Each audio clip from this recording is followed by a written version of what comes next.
খুলনায় অর্ণব কুমার সরকার নামে এক যুবককে কুপিয়ে ও গুলি করে হত্যা করা হয়েছে।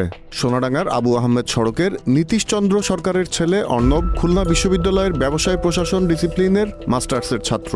পুলিশ জানায় অর্ণব শুক্রবার রাত ৯টার দিকে তেঁতুলতলা মোড়ে মোটরসাইকেলের ওপর বসে চা খাচ্ছিলেন। এ সময় ৪-৫ জনের একদল সন্ত্রাসী এসে তাকে কুপিয়ে ও গুলি করে দ্রুত পালিয়ে যান। স্থানীয় লোকজন তাকে উদ্ধার করে বেসরকারি সিটি মেডিকেল কলেজ হাসপাতালে নিলে চিকিৎসক তাকে মৃত ঘোষণা করেন।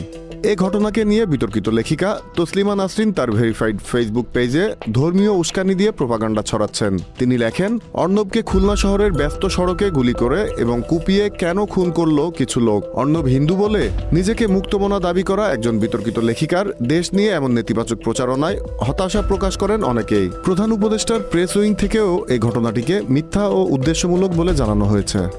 Z news, Dhaka.